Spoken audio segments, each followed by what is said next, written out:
Welcome to the Leading Conversations podcast, sponsored by the Excel Leadership Network. On each episode, JD Pairing will have conversations with church planting pastors and leaders from around the country. You can learn more about how to connect with Excel at the end of this podcast.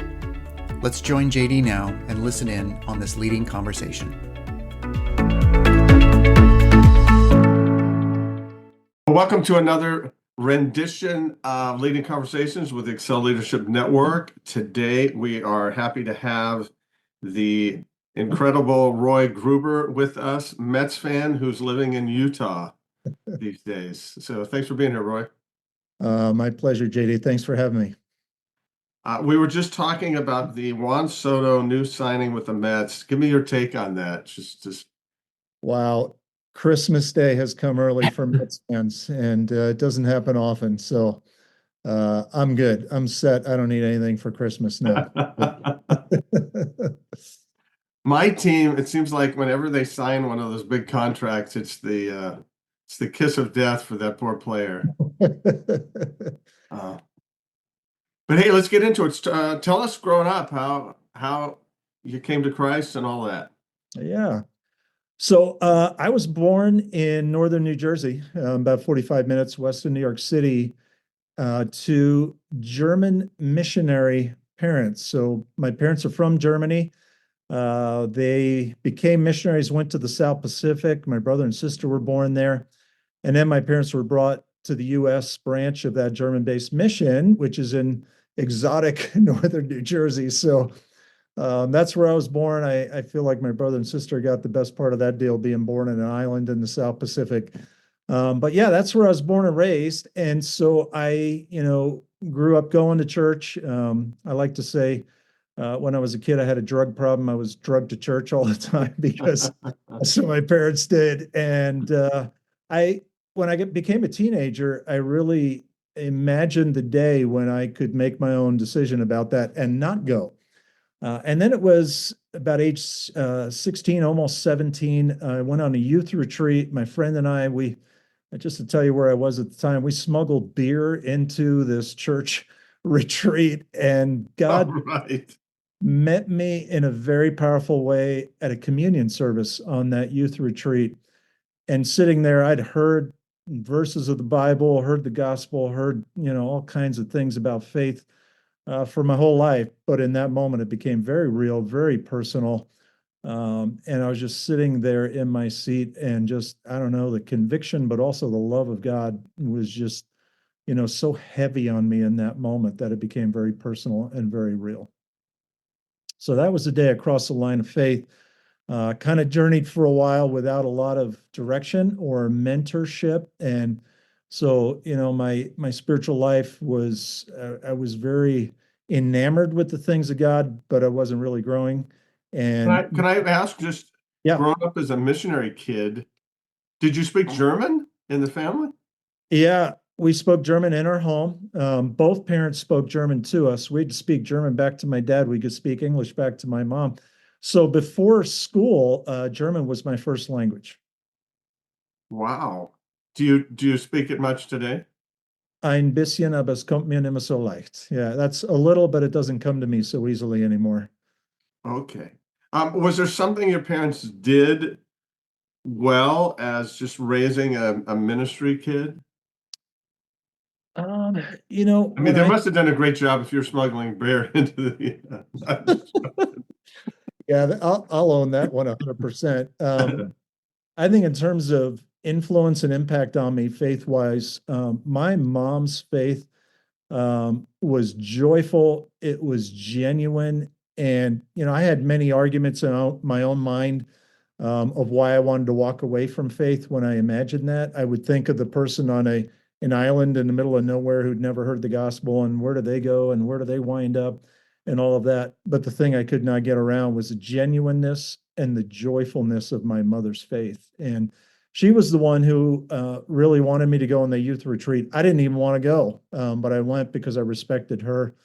And I found out, she prayed for me and my two siblings every day. And I just think there is no defense against the powerful prayer of a mom. Wow. So you were talking, Thanks for sharing that. You were talking about just being a little bit older, trying to find direction. Yeah, and then I met a man who was going to Bible college. I didn't even know such things existed at the time, and we were playing soccer. I was playing a lot of soccer in that day, and he was a good soccer player. So I respected him, hung around him, and then one day he invited me to what I came to know as my first small group. He said, "Hey, there's a bunch of us getting together on a Wednesday night in the living room. We're going to study the Bible. You want to come?" And I was saying, well, I want to hang around you. I don't know what the rest entails. But that was really my first introduction to more than just doing church on a Sunday morning. And it was in the context of that small group where one day he looked at me and he said, "I think God has full-time ministry ahead for you." I thought that was the funniest thing I'd ever heard. I was going to school to be either in sports broadcasting or journalism. But he said, "Well, just pray about it and we'll see what happens." 3 months later, I was going to the same Bible college that he was attending. It took me about a year, though, to figure out that's really what God had. I even went there and just kind of said, "I don't know what this is, but we'll give it a try." And at the end of that year, I was convinced that God really had called me into ministry. Wow. Wow. Sports broadcasting. Who was your idol from sports broadcasting? Who's the one? Oh, there were a few. There was somebody on the New York Mets radio broadcast named Bob Murphy. His Ah, brother is Jack Murphy, and where the Padres used to play is Jack Murphy Stadium. So right. his brother, he was one of the original Mets broadcasters. He was a hoot to listen to on games. He just sounded like he was meant to do what he was doing in that moment, and he enjoyed it every time. So it's easy to be drawn to people who are just consumed with their passion for what they're doing. Wow. Was Lindsey Nelson one of the announcers too? Yes. And his colorful sports coats. Yes. Lindsey Nelson, Bob Murphy, and Ralph Kiner were the original Mets Ah, casters for many, many years. Unfortunately, they're all gone now. yeah. Well, I think I've heard a little of those, but Lindsey Nelson used to do some radio football games, and I'd go out jogging, and he just had this incredible voice. So Mm. I heard my voice and realized that's not God's calling on my life. But anyway, you went to Bible college, and that was kind of your call to ministry then. Yeah, really over the course of that year. And there was one professor I had there who was really instrumental. When I went to Bible college, I gave up my beer smuggling and the other things, that were a part of my life before Christ and that personal relationship. But when I went to Bible college, I discovered that there were a lot of folks doing things that I would not expect at Bible college. Um, and I don't know if the details matter, but that really threw me for a loop at the beginning of that time because I thought, my beer drinking soccer buddies seem to have more integrity than some of the people that I'm meeting at Bible college. What's up with that? And so I was ready to say, who needs this? Because it just seems like a bunch of hypocrisy. And I had a professor that year, his name is Dr. McDaniel, and his office door, when he said, "If it's open, you can come on in and we can chat." And so I did that. And I talked to him about all of that and the struggle with that. And he basically boiled it down to this. And I remember this is a bit of a paraphrase. He said, you know, that's a real issue. But let me ask you this. Are you going to let other people's behavior determine what God has in store for you? And that really called me away from looking around and looking more inside of my own heart and trying to discover what God had for me. That is a wonderful question. That's incredible. Hmm. It's just a great question. So you went to Bible college. What happened after that? I got married after that. I met my wife at Bible college. She worked in the bookstore, and I often loitered in the bookstore until I worked up the courage to ask her out. She's also a missionary kid. She grew up in South Africa, and I think even God's in those kind of details of bringing people together like that. So I got married, worked for a year, then went to seminary. At the time, it was called Biblical Seminary. They changed their name now. It's Missio Seminary. And during that time, we attended a church and served in various roles. And then when I finished at seminary there, they offered me a position on staff about 5 miles from where I grew up in northern New Jersey. Oh, wow. What did you do at the church? When I started, I was in charge of missions and family ministries, did some counseling with people, and just coordinated a number of events. I did that for 5 years. And then the lead pastor received a call to go to Colorado Springs, and then I became the lead pastor there at that church in northern New Jersey and served in that role for 8 years. And during that time, I was on the mission board of World Venture, a sending missionary agency. And I met one of the staff members at the church where I am now, and their pastor was retiring. He asked me if I would consider it. I said, absolutely not. I'm very happy where I am. He said, well, just pray about it. Sounded a lot like the guy in the living room saying, I think God has full-time ministry ahead. No, I think that's funny. Just pray about it. So my wife and I did, and about 18 months later, we wound up here in Ogden, Utah, in northern Utah. And this is where we've been serving now for the last 20 years. That's amazing. How does somebody from New Jersey get to Ogden? That's just mind-boggling. Yeah, and as my wife and I were praying through that, we really came to believe that even our missions background Mm. prepared us for a place like Utah, which I like to think is the closest thing you can get to being in a foreign country without having to get a passport and change your money, because it's part of the U.S., but boy, the culture here is very, very different. It is predominantly Mormon, LDS, and Mormonism is not just a faith, it is a culture, a way of life. There's a similarity of Judaism or Islam where it's almost impossible to separate somebody's faith from their culture. They are basically one and the same. And it's very much that way here. And so as we prayed through that, made a couple visits here, we thought, maybe even our backgrounds in missions have prepared us for being in a mission field like Utah. And I'll say this is the other part of that equation. In the state of Utah, 97% of the people here do not have a relationship with the Jesus of the Bible. That's a staggering number. And some people think 3% is a little bit high for those who are people who are following the Jesus of the Bible. There's a Jesus in Mormonism, but he's a different Jesus. He's the brother of Satan. He's our spirit brother. And LDS folks are sincere. They are awesome. They're the best neighbors I've ever had.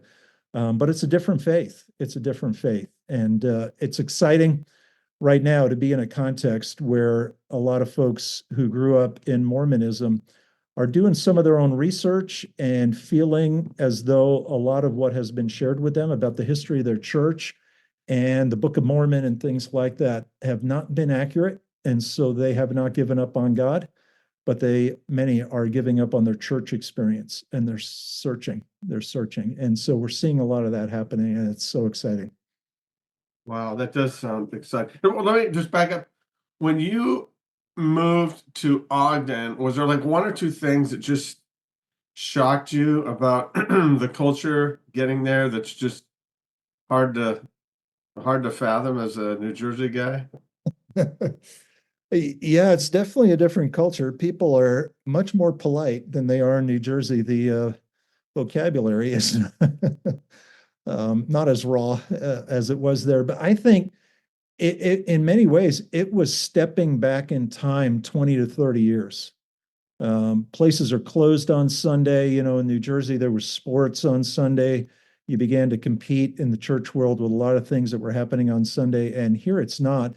And, it's a different faith, but that's not all bad either. That there are aspects of Mormonism that have provided a positive influence in culture. So, for instance, we share with our Mormon friends a lot of our ethics, a value on family, a value on, just being a person of integrity. A lot of those same values are around. It's the beliefs, it's the doctrines that are very, very different.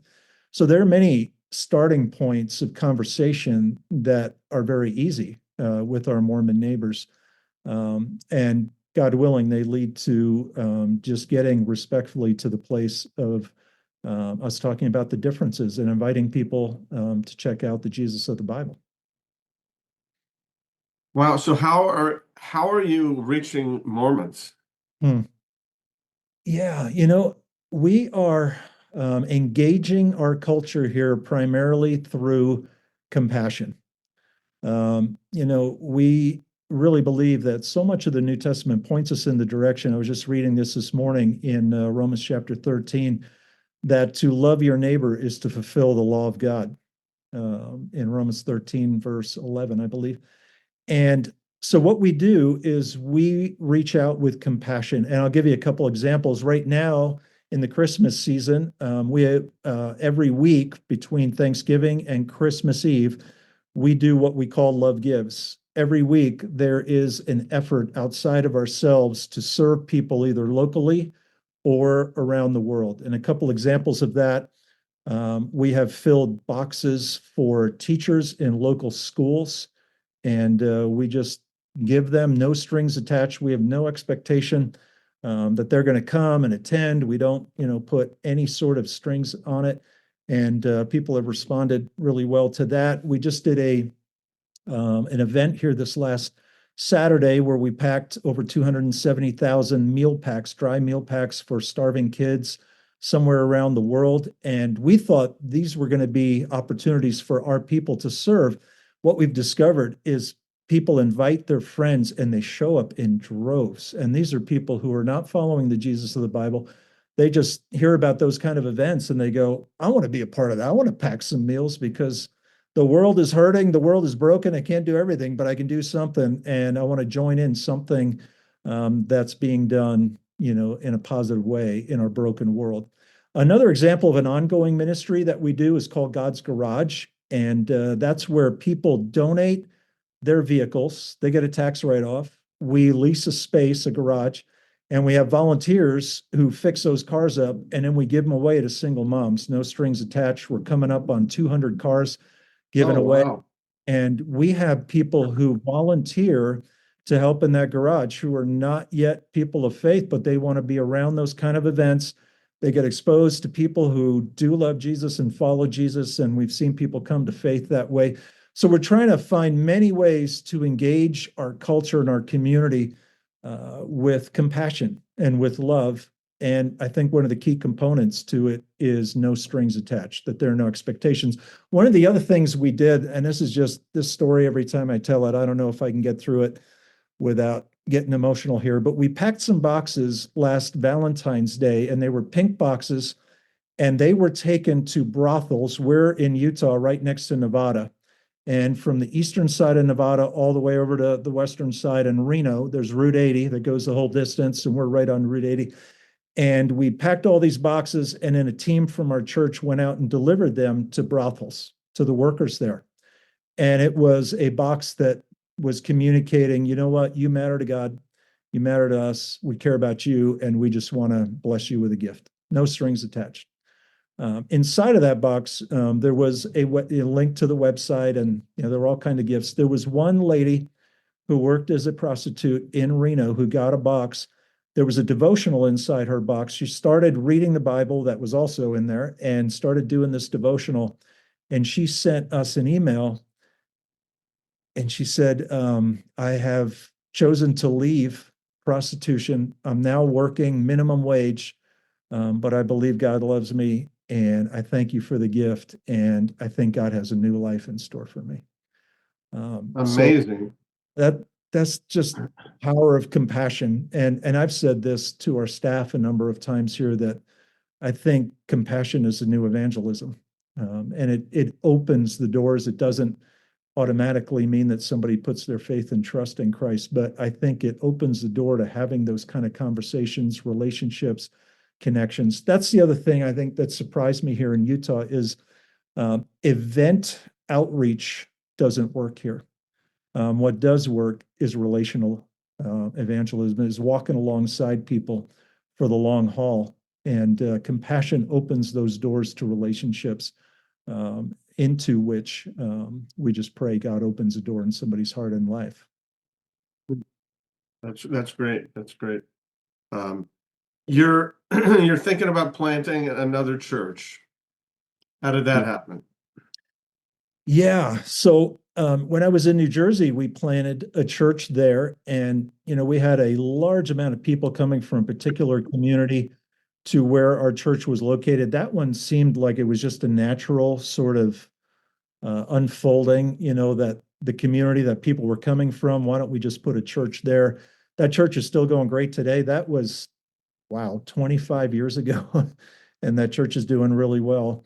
And then coming here to Utah, one of the strategies that we've employed, part of the Mormon thinking is that they are the one true church, all the others are corrupt.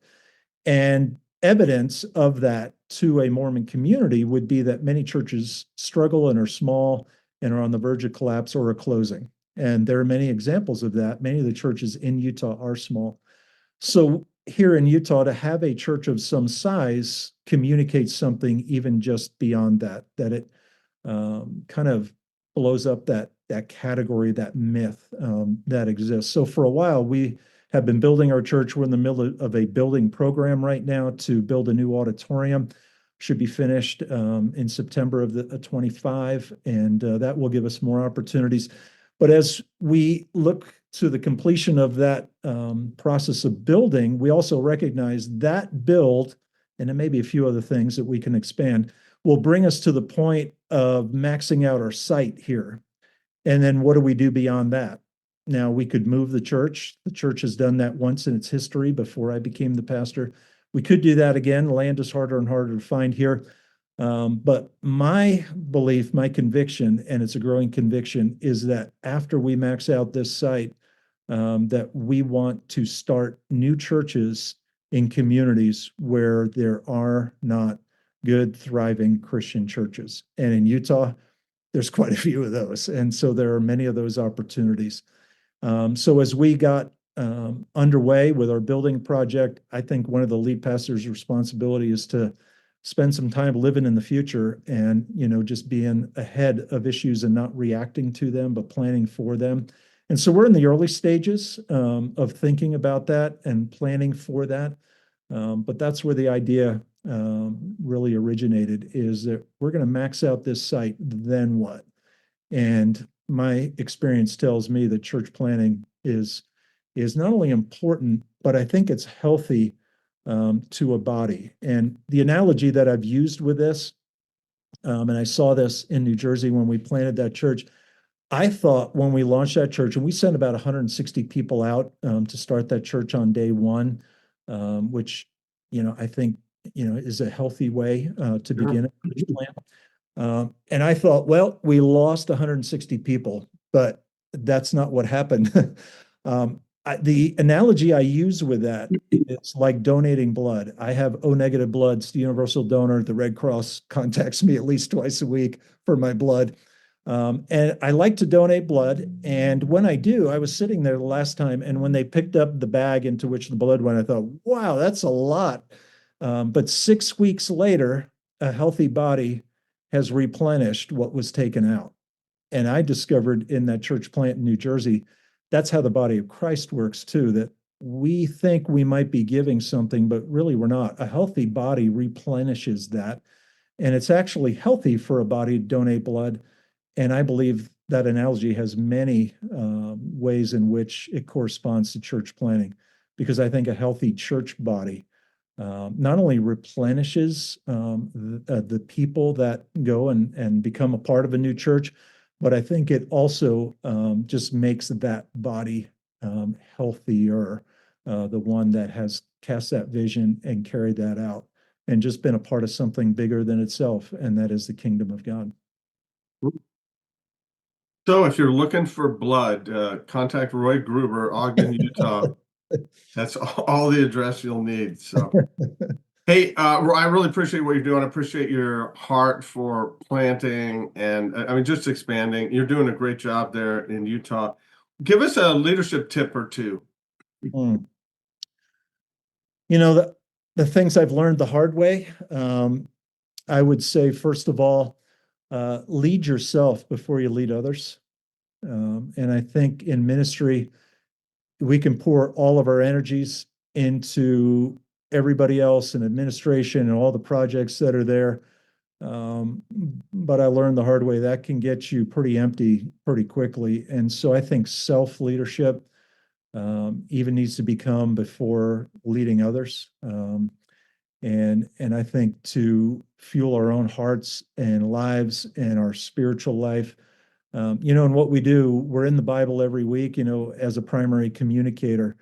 But that can even become more of a rote familiarity that is not life-giving. I think we need to fuel our own devotional life as much as we would encourage anybody else to do that, and maybe more so.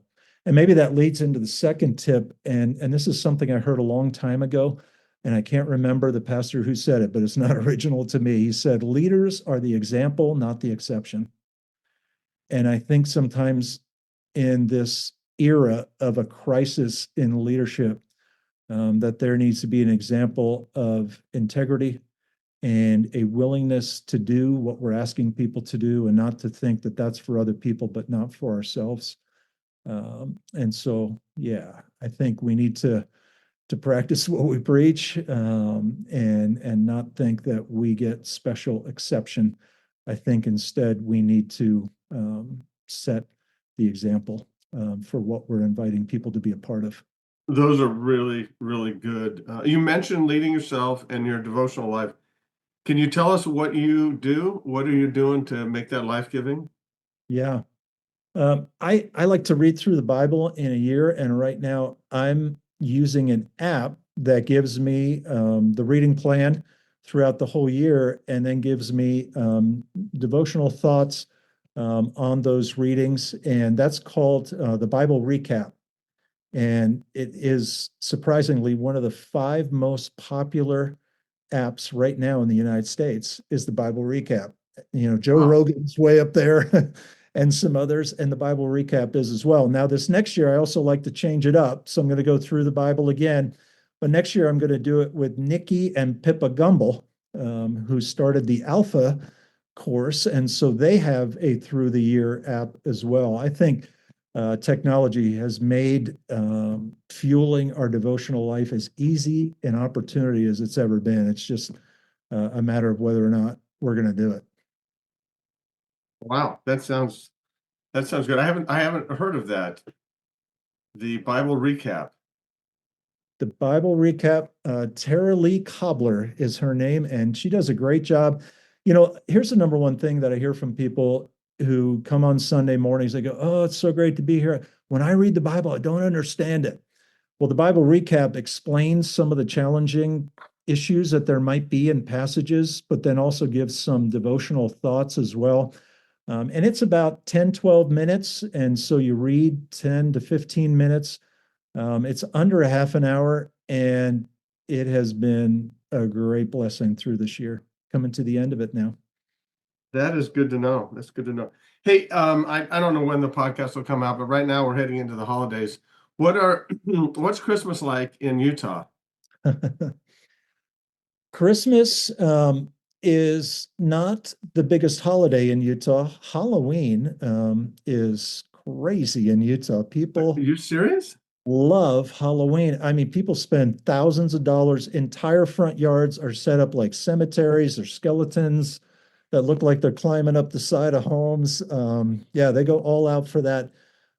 Christmas in the Mormon community is not nearly as big a deal as it is in the Christian community, which presents an opportunity to invite our LDS friends to experience Christmas Eve and the Christmas season. Many, many, many folks invite their Mormon friends to participate in these Love Gives events that we're doing. They show up in huge numbers, and many of them are coming to faith, which is so exciting. God is doing something in Utah, and I'll tell you, here at Washington Heights, we see it, but it's not only at Washington Heights. There are a number of churches that are seeing God do great, great things.